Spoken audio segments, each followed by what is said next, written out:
I can see why people are so attracted to doing these. All right, Radio Bucks.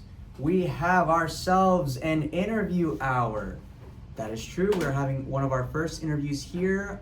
And I say one of our first because technically Movie Monday was a first interview between Talon and Christina when they were talking about some of their favorite movies from A24.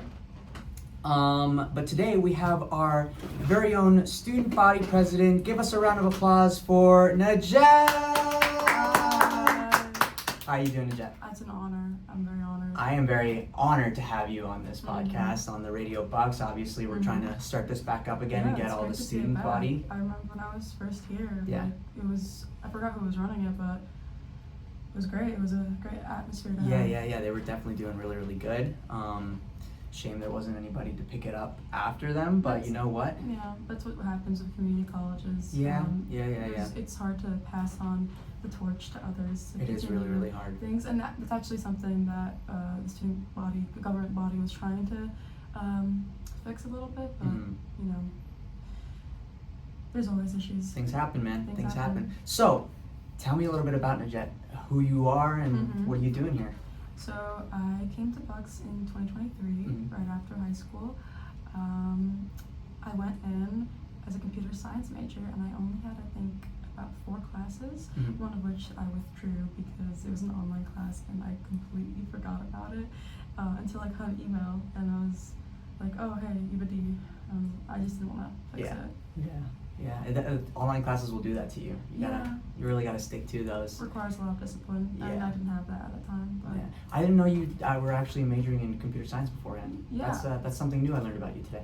I was really into computers. I built my own PC like during 2020, 2021. Back then, people were like, oh my gosh, it's a terrible time to build PCs. And now it's like 30 times worse. Like RAM is like crazy expensive because of AI. It is really, really expensive. I mean, I remember when simple memory cards were like what, $30 a piece. Oh my God. It was amazing at the time.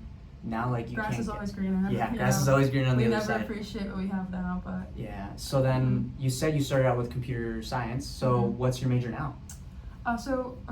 Here's my pathway of what happened. First semester computer science. I wasn't bad at computer science. I was fine in it, but I was very aware that you can't just take a degree, you can't just do a major and then get out and then you get a job. You have to do things outside of class. And I had no desire to do anything computer science related outside of class.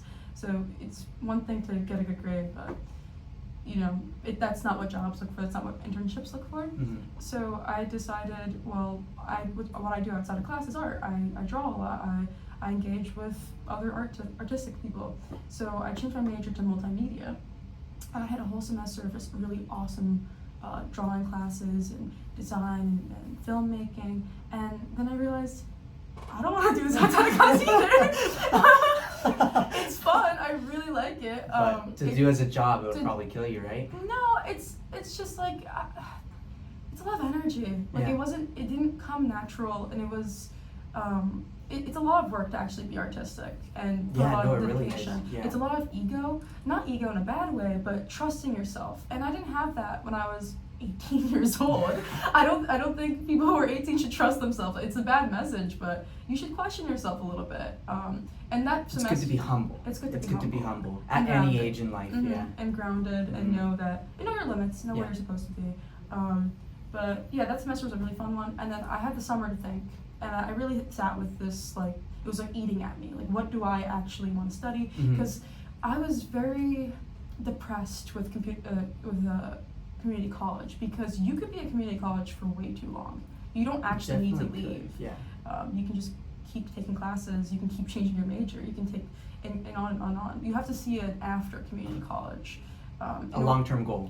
You need a long-term goal with anything you do to avoid getting stuck. That's always been my fear, of getting stuck somewhere. By getting stuck, you mean just like getting stuck in a cycle of I guess so. Because the cycle is like you get a really big imagination or passion to do something, and then you give up on it before you actually get it. So I'm a very plan everything out and do it the long way, not the hard way of like trying to force your way through. You know what I mean? Right. So I realized that like I was very envious of my friends who were political science majors or studying the humanities, and I would always be like, oh, I wish I could take your classes, and something clicked that, and I realized, oh, I can just take those classes. I don't have to be like, oh, I wish I was taking an economics class. I can You could just take that, and that's actually how we met. We met with macroeconomics. Macroeconomics, and I actually took micro beforehand, which is the wrong way to do it.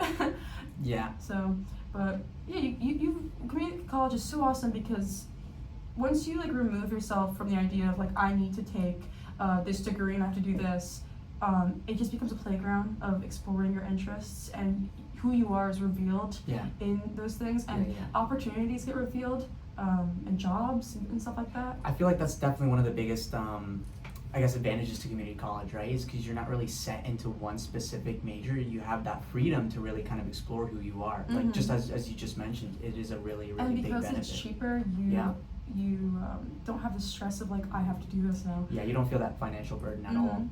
Like with my first semester, like I maybe spent a couple thousand on like computer science type classes, and I don't regret it because I still. No, it's information that it's worth knowing for sure. But if I went to somewhere where it's like $20,000, that'd be like, I could have just been a computer science major. I could have just sucked it up. Yeah. Well, sorry to all the Pittsburgh kids out there.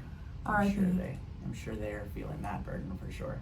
But yeah. So what I wanted to ask you, and you kind of touched on it a little bit, was like what your first year at Bucks was like. And yeah, you said computer science. You took those credits and you realize it's not for you. And I think that's one of the biggest things I kind of wanted to relay to students on this podcast is that it's not bad not knowing what you want to do at first. And it's obviously, perfect. that's the whole reason why we have that undetermined field in our applications at Bucks is like, okay, you're here to figure yourself out. You're here to find your way through life and what you want to do. And it's also like very beautiful when someone knows exactly what they want to do. But it's I want to like make it clear that like that's a very bizarre thing. Like it's rare. And sometimes people like pretend they really know what they want to do and they just like sink their feet. Oh my God. It. Yeah, no. Yeah. Like I think it's 40% of adults now end up deflecting on a lot of what they want to do because straight out of the get-go, out of high school, they're filled with that idea that, oh, I need to go to college, I need to finish my degree, and I need to just hit the ground running. When a lot of the times, like, our own parents didn't really even do that.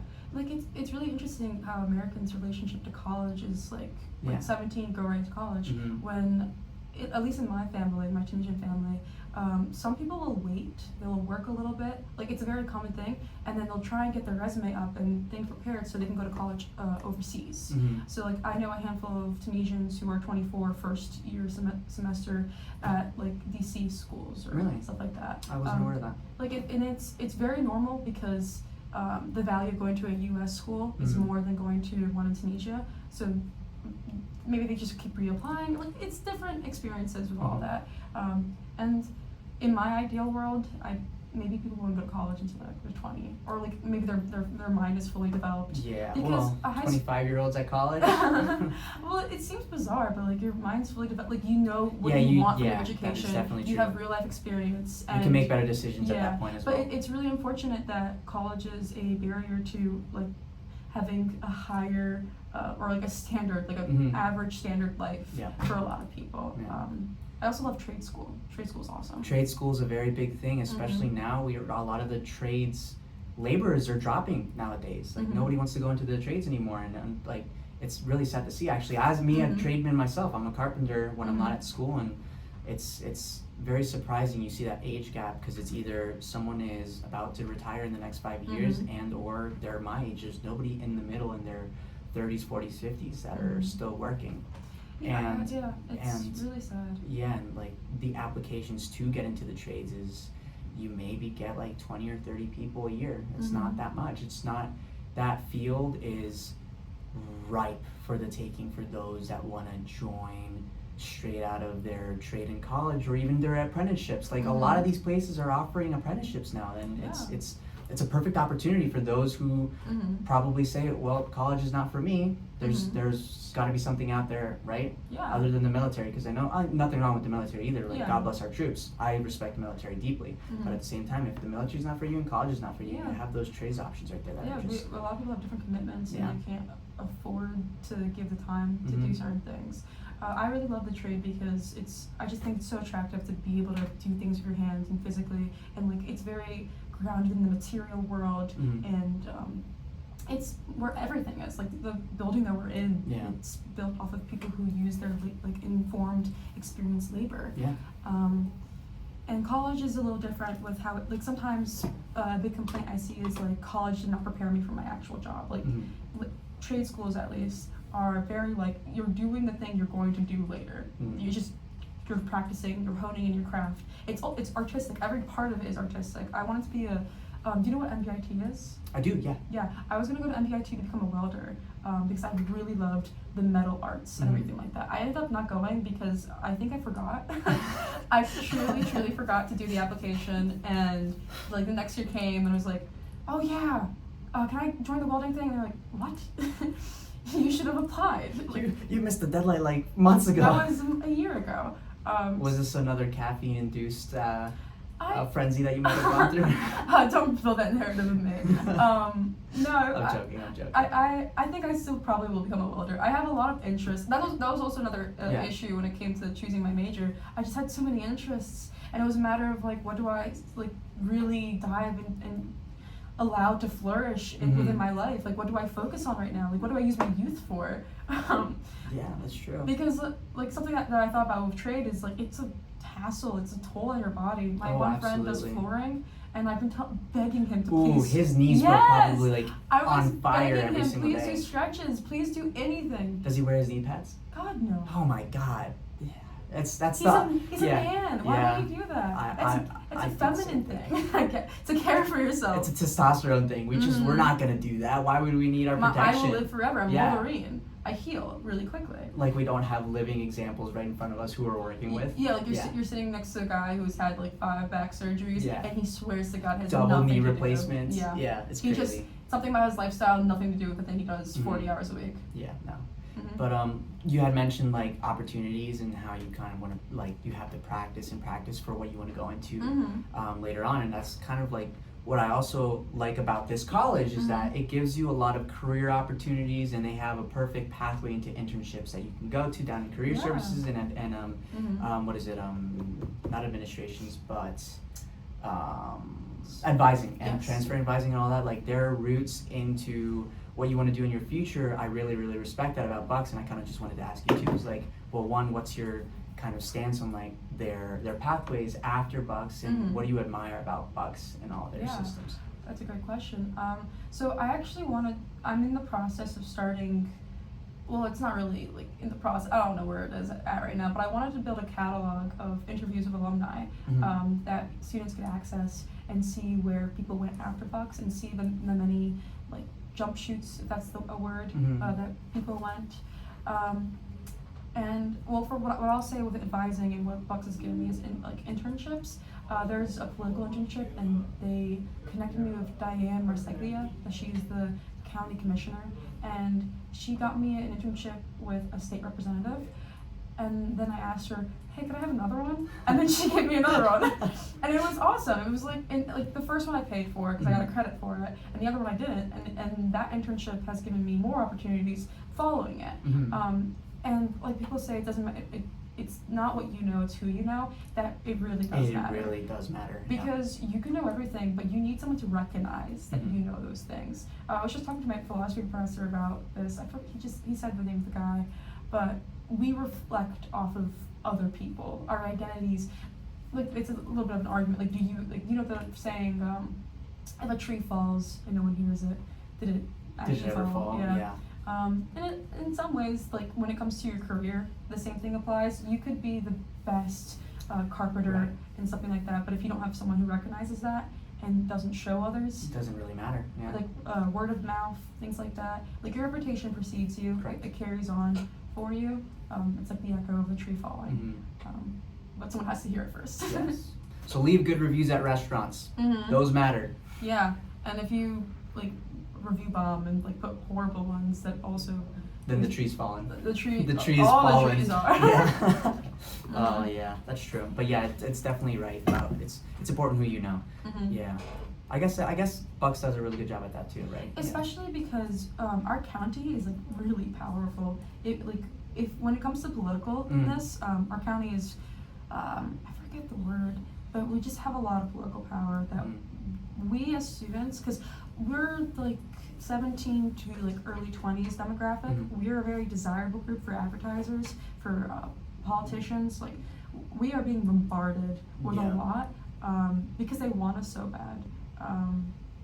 So we should, that's why I think it's very important, at least for Bucks students, or actually for all students, to be very aware of their local elections, being involved with their community, like volunteering, food banks, BCOC, Bucks County Opportunity Council. It's a nonprofit that's very well encapsulating of like literally everything you can think of. They have food pantries, they have housing, they have something called the VITA program that I'm a part of, volunteer income tax assistance, and they prepare people's taxes. And if you have, I believe the number is 69,750, I'm really bad at saying big numbers, but if you make less than a certain $70,000 a year, you are probably eligible to go to VITA and get your taxes prepared for you. And it takes a huge load off of people. It's been a great experience, and I recommend everyone does it. And it's also really good for your resume. I did get a job at a wealth management company because of my experience as a tax preparer, because I had familiarity with financial literacy and stuff like that. And that experience was $3. Gotta love it. The campus that I go to is at Bristol, and it's ran by Natasha Johnson. She's a professor, and now we actually have one in Newtown. We didn't have one before. It was at a church. But yeah, the community college is OP. Like it's undefeated when it comes to being involved with your community because it's in the name. Other colleges, private colleges, sometimes they can be completely disconnected from their community, have no relation, or they sort of fuse the town into themselves and make college towns, and they're the center of the world. Community college, and it just blends in like perfectly. It does, yeah. It doesn't force itself onto the town. It more embraces the town. Yeah, you're definitely right about that.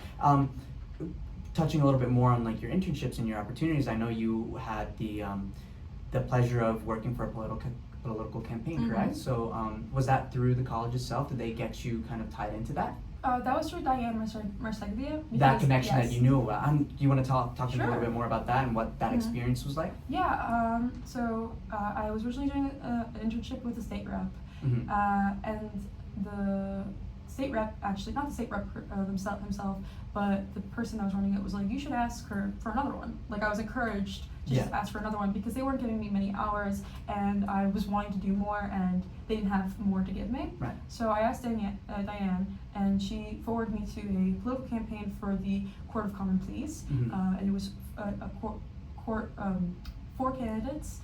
They were an all-women panel. It was a very historical panel, and we thankfully they all won. So it was really great to be a part of something historical.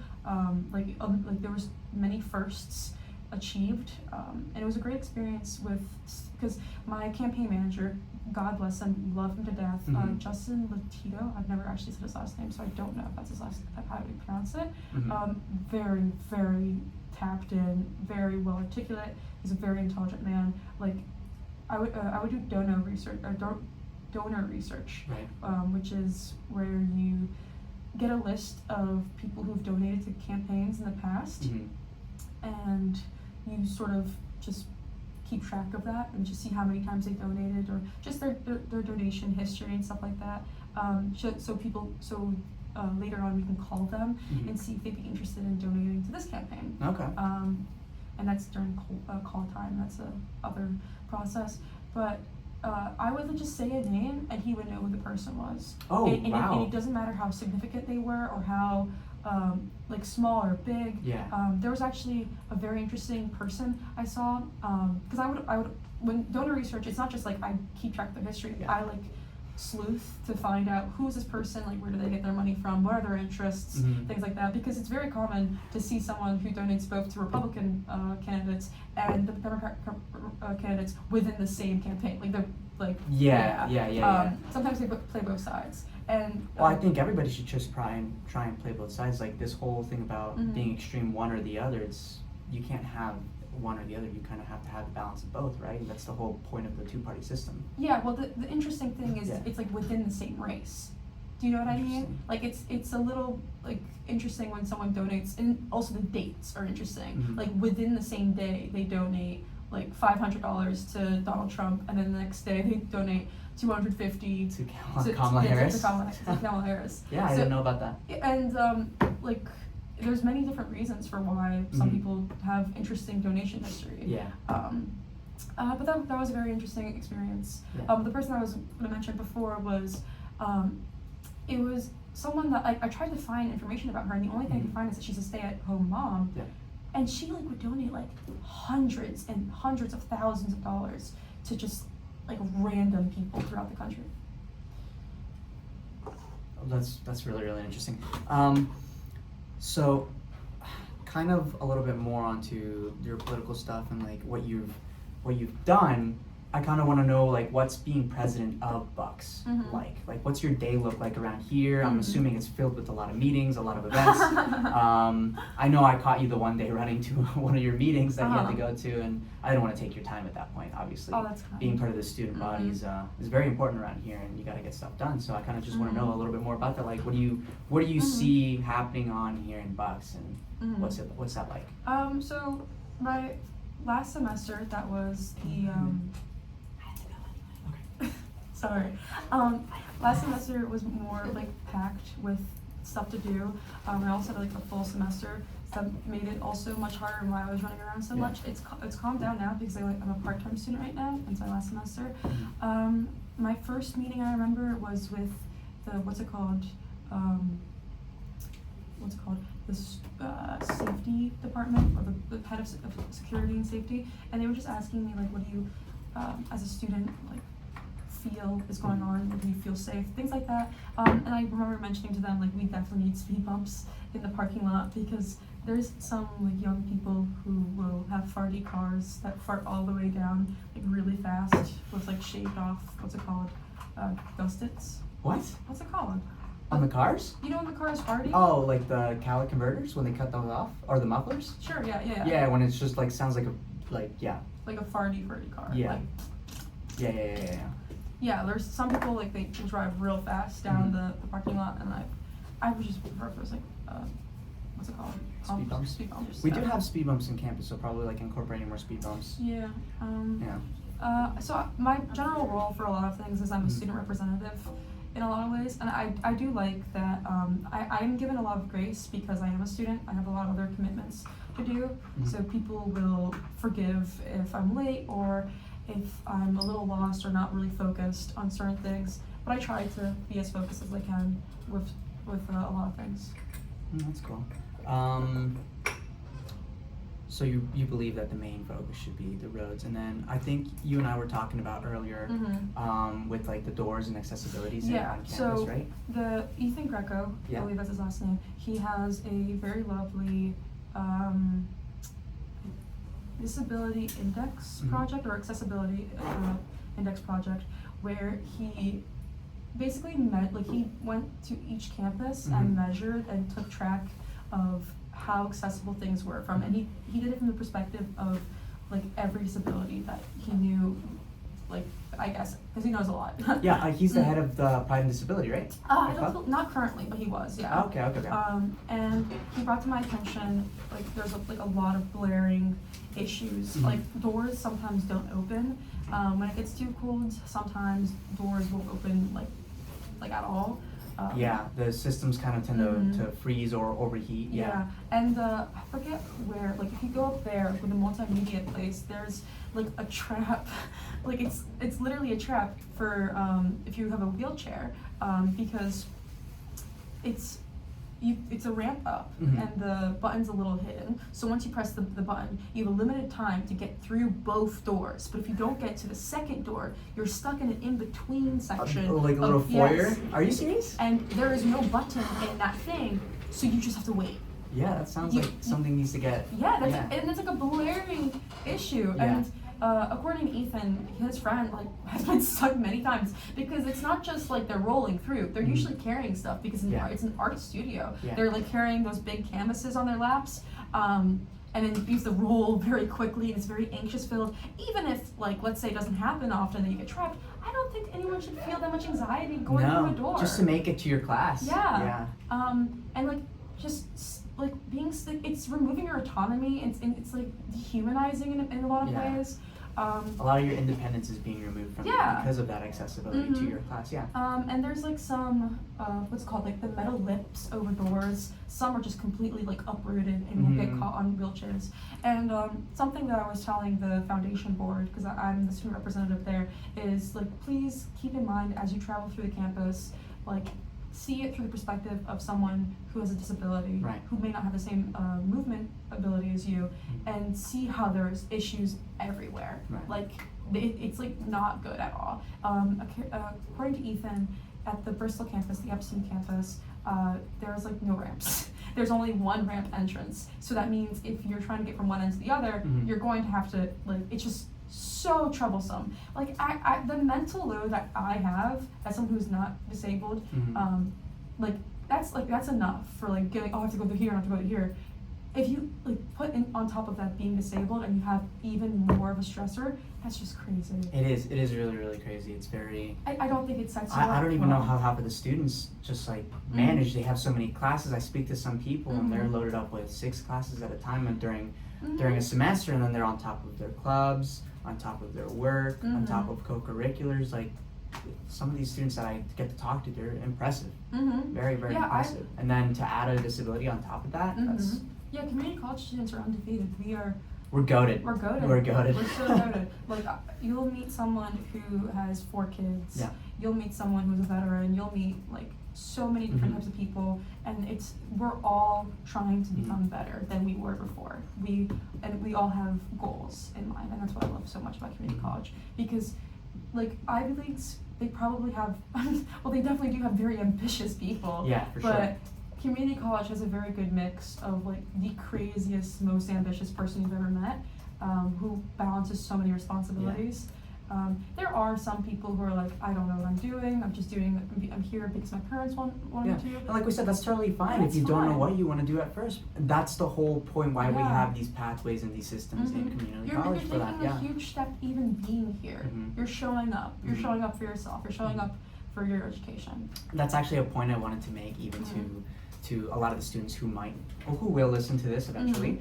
I believe as a part of a community college student, as being one, it's very important to recognize that sometimes there are these new students out here that don't know what they're doing, don't know where they're going, and it's very important to lend that hand to them, especially if you're already in your 2nd semester, if you're in your 2nd year, if you're in your 3rd year. You have already been a process of that, so you already knowing as much as you do goes leaps and miles and bounds when you're talking to someone who just transferred in, who just enrolled, who doesn't really know the layout of the campus and how the systems work. So it's very important that you recognize who those new students are and that you lend that helping hand. Last semester I helped a kid because he was doing really good in the tests, but he didn't do a single lick of homework, and he ended the class with a B.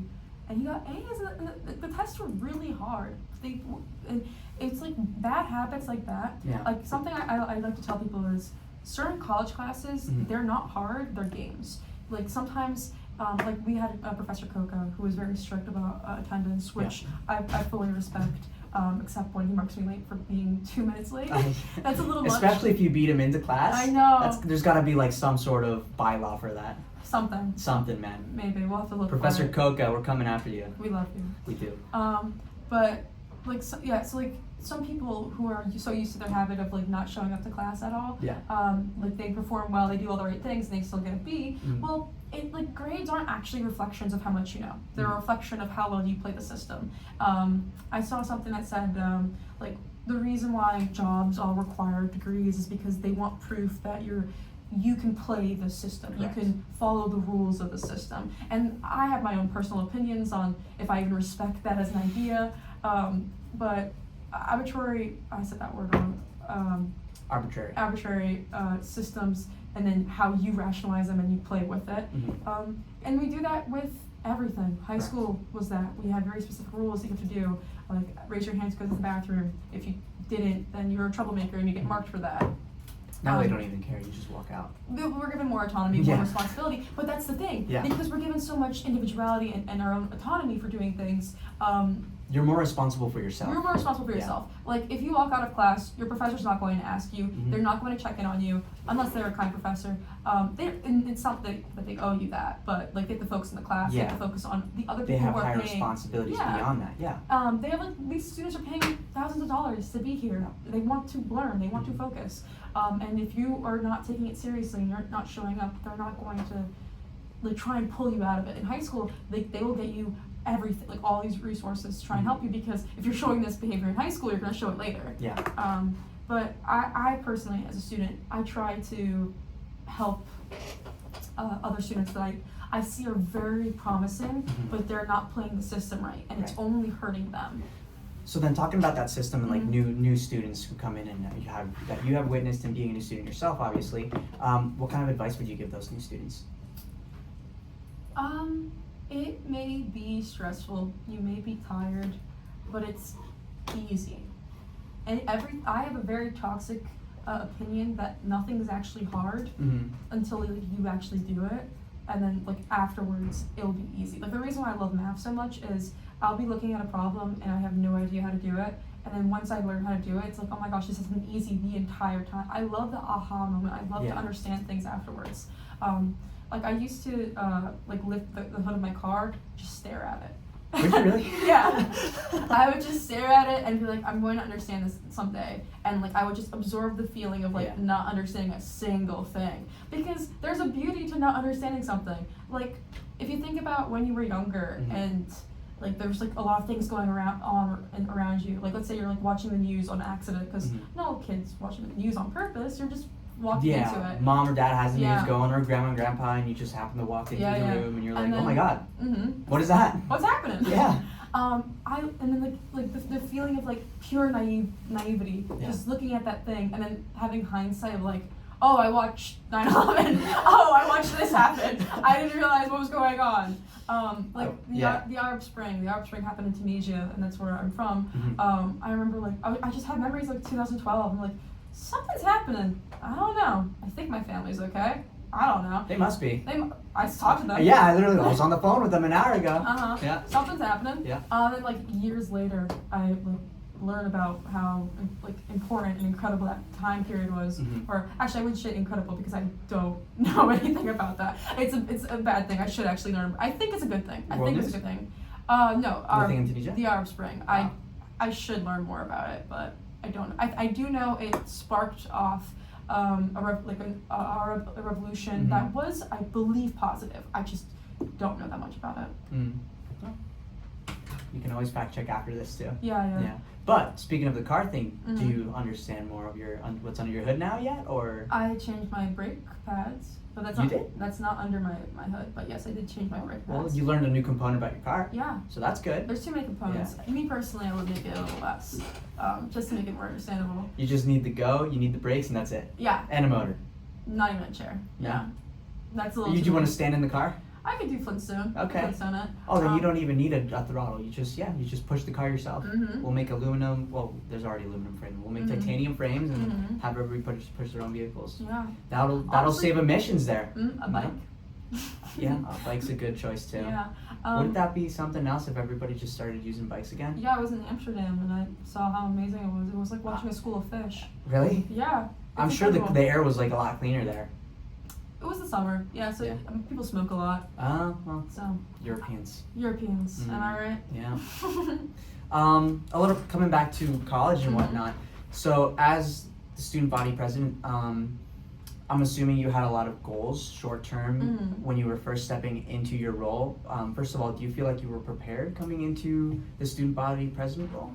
I didn't have much guidance, but I'm thankful for my vice president, Deb. Because they had experience in the student government the year before, so they did give me some insight as to like what is expected of me and what I should be doing. And any advice I would give to someone else getting this role is definitely talk to those who came before you. Talk to Prez or Student Life. They'll definitely tell you what your responsibilities are and paint it out for you.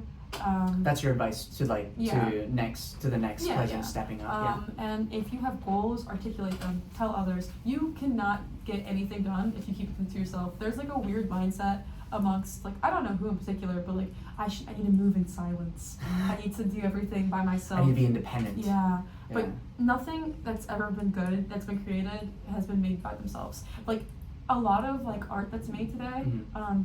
they'll like have the credits as one person. It'll be the artists themselves. Yeah. But like, it's like I forget the album, but Beyonce, one of her songs or albums. Shout out to Beyonce. Shout out Beyonce.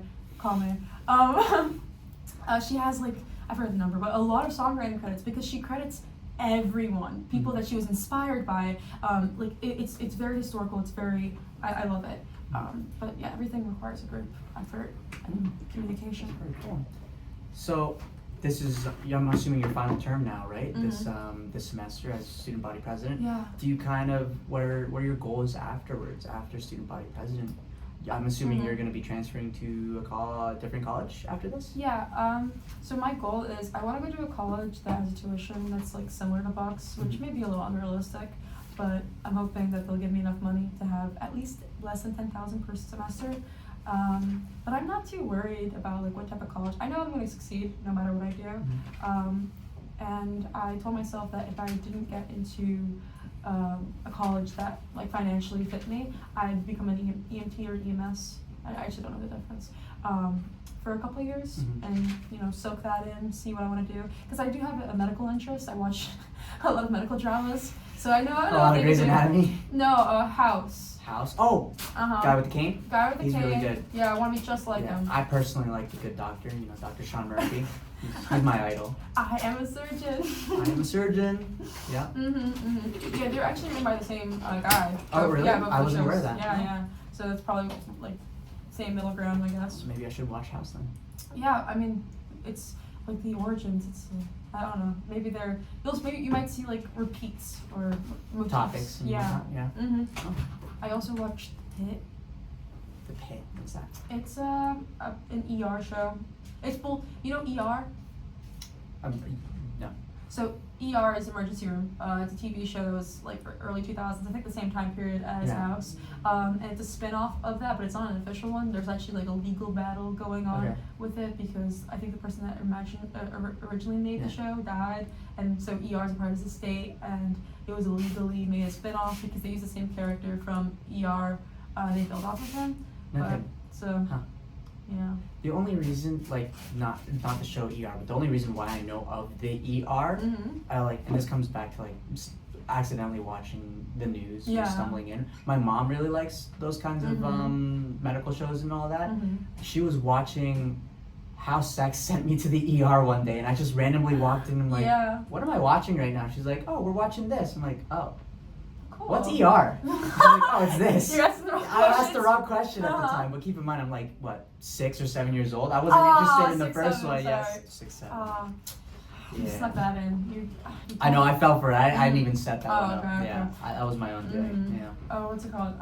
Does your mom ever like pretend she's a doctor because she has? She actually wanted to become a doctor. Oh, okay. Prior to like me being born and all of that, she had Mhm. gone to medical school, and then like halfway through medical school, she realized that wasn't the way she kind of wanted to help people because Mhm. she went to school in Mexico, right? Mhm. So Mexico learning is it's I wouldn't say a little different. It's very different in Mhm. terms of system, and that rule that you had mentioned earlier about it's not what you know, it's who you know. Mhm. Applies deeply down in Mexico. So Mhm. even if you had all the money in the world, if you didn't have money at all, if you knew the right person, you Mhm. were in that program, you were moving forward and whatnot, Mhm. even if your grades were the best, you still had to have that connection higher up to Mhm. move forward in that chain. Do you think she faced any issues because she was a woman?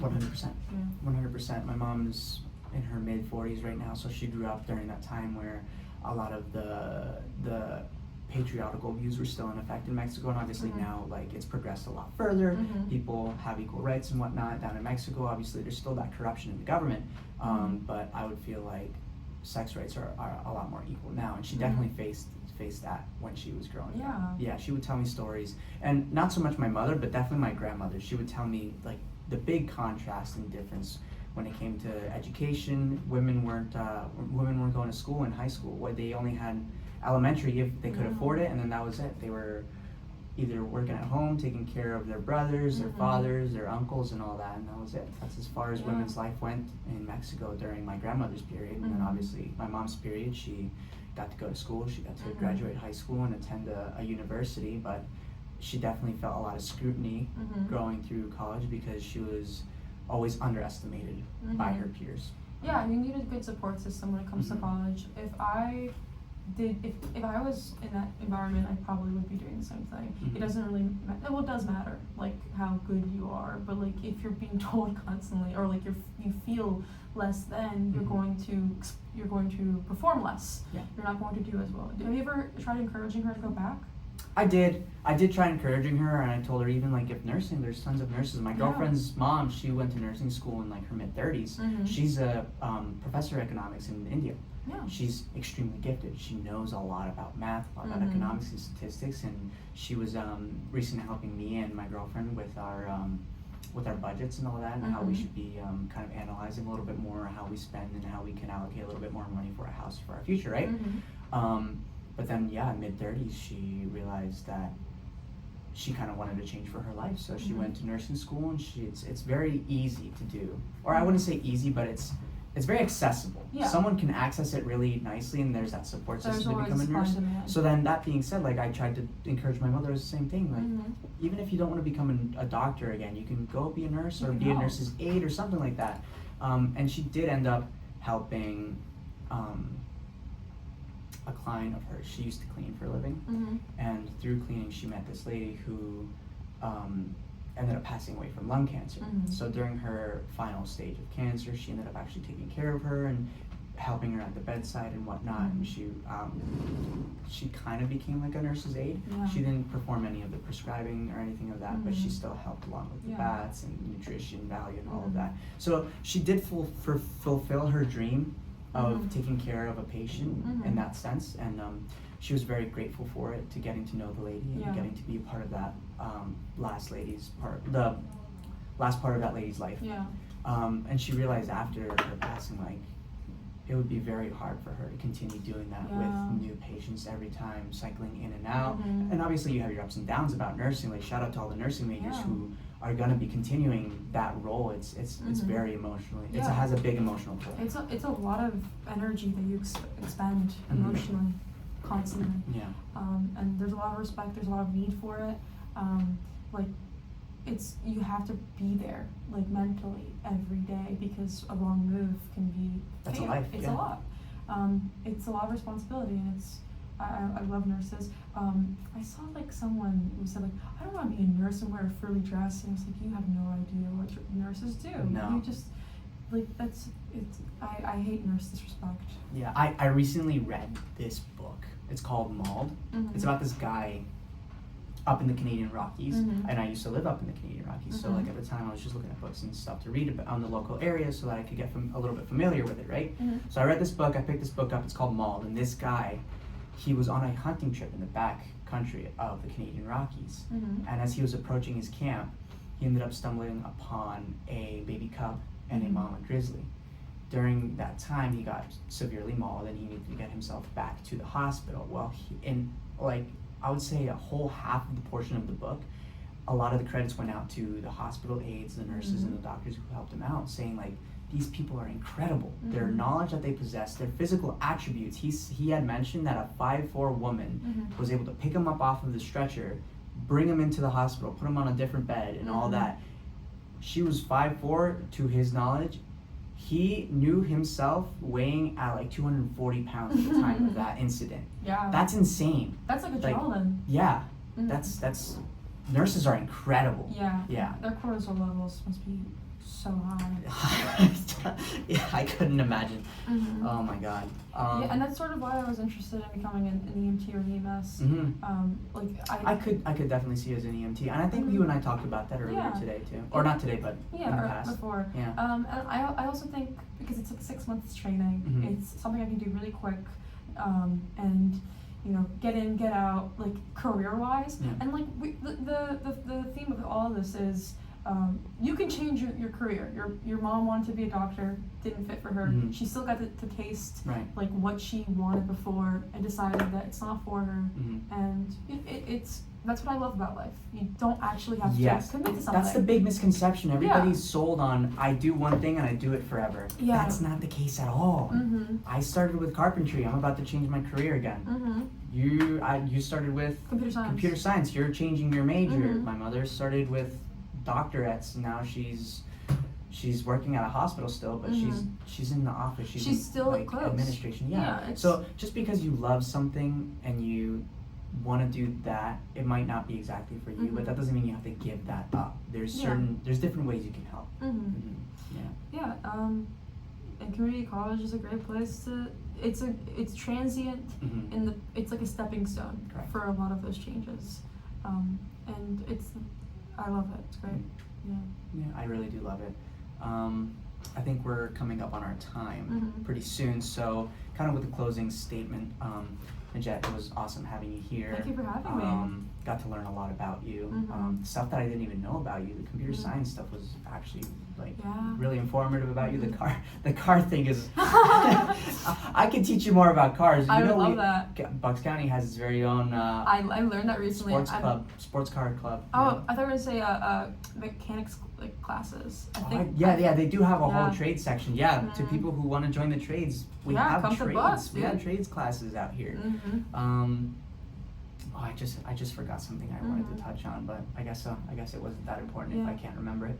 Mm-hmm. Just as a kind of final thing, what motivated you Mm-hmm.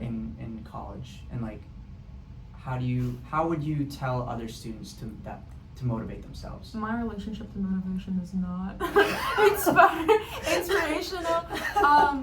I unfortunately have to tell myself that everything's a life or death situation, and I am like constantly anxious. But I'm also not anxious. I have a very weird relationship to anxiety, Okay. where I think having a flame under my butt like really gets me to do things. I understand that. Yeah. I personally think the more I have to do, the more Mhm. I get done, and the less I have to do, the less I have done. Even if I have more time to do those things. So you feel like you need that pressure. I need constant, like, you know how people procrastinate until Yeah. the very last minute? Yeah. I just tell myself every minute it's the last minute.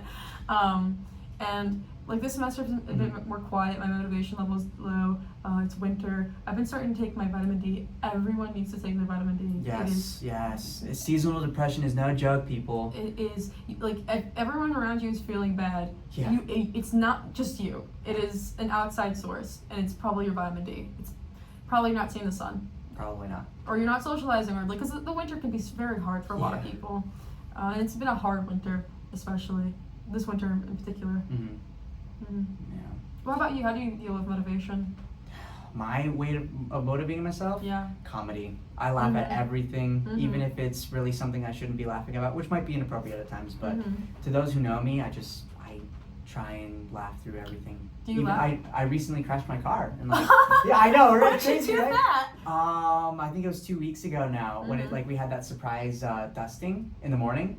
Oh. I was driving to campus and I took this back road that I always take. Like it wasn't Mhm. anything different out of routine, right? But it was the only road that wasn't plowed that morning and that hadn't been salted. And I got overconfident because I knew like, oh, I know how to drive in snow. I lived in the north for so long. I see the reels you like. Yeah. So then I'm coming down and I'm like, uh-oh, I'm going a little too fast here. Uh-oh. These brakes aren't slowing me down. So Yeah. I saw the crash coming. I'm like, oh, well, I guess I'm gonna crash my car. That's it. Mhm. So then after I crashed my car, I called the insurance. I told them like, hey, I need a tow, and I just laughed. I'm like, I guess I. Were you hurt? No, I'm perfectly fine now. Like what type of crash was it? Like where did you go?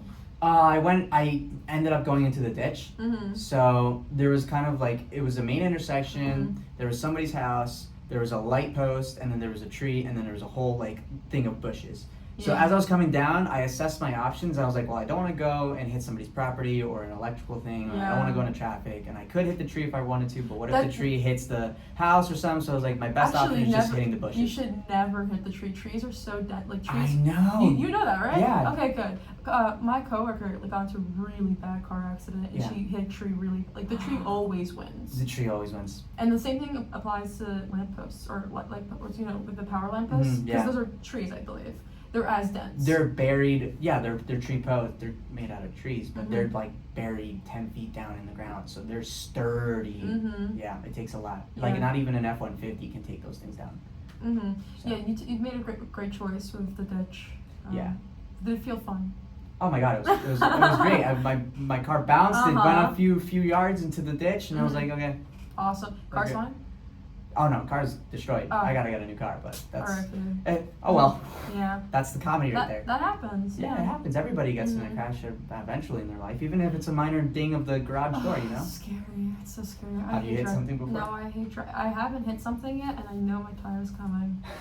I know it's coming. You feel it brewing in your Yeah, I stomach? almost got into a car accident a couple of weeks ago. Yeah. And it was completely my fault. It was, you know, like those yields when you go into like a highway or something. Yeah. The person in front of me was yielding, Yeah. and I didn't realize. And I was checking my blind spot at the same time, and I was still going forward. And then I like went because I was like, oh, it's clear. And I went to look at the person. And I was like, why are you yielding? It's called yield. Don't stop. Yeah. So is that my fault? It is, but still, yeah. It's alright. That's okay. It's okay. I, We're all new drivers still. everyone's a new driver Yeah. forever. That's why insurance is so expensive until you're the age of 25, Yeah. especially in guys. If you did not know that, Well, guys. yeah, and also they probably like track what reels you like. You like to reel that said, I thought I was a good driver, not a safe driver. Why are you looking at my reels? That's not how it works. It pops up by itself. Really? Yeah, when you scroll, it shows what other people liked. Oh man, that's that digital footprint right Digital there. footprint, yeah, Oh. careful. Yeah, I mean, gotta this be- is also a digital footprint. Yeah, this is a digital footprint. Hey, guys. I'm very happy about this digital footprint. This is a good This one, is a I history believe. in bucks right here. Yeah. Yeah. Well, Najet, mhm. pleasure again having you. Any final messages that you want to say? I love you. I love you, Bucks. Pleasure talking to you all. We're gonna continue with some live music moving forward. I believe maybe DJ Dan is gonna be hopping on later today. Tomorrow from 11 to 12, we're gonna have Overtime Radio with Daniel McDevitt, where he talks about all your sports interests, needs, and maybe a little bit of NFL trades. Who knows? There was a very big trade that happened between who was it? A trade to the Packers. Green? Green Bay Packers, yes. Good job. Yay! Who's the mascot of the Flyers? Purple? No, it's okay. It's not the guy from McDonald's. Green guy? No, Looks like a Muppet. that's the Phillies. Still looks like a Muppet, right? Yes. Grumble? Something with a You were close. Gritty. Gritty! Yeah, yeah, yeah, yeah. Yes. Yeah. Coca's gonna love that. Grumble. What'd you say? Gritty. Oh, yeah, Grundle. Yeah, sorry. Sorry. Wow. Gritty. Yeah, sorry, I keep missing it. You said Coca, yeah. Yeah. Okay. All right. Bye, everyone. Bye.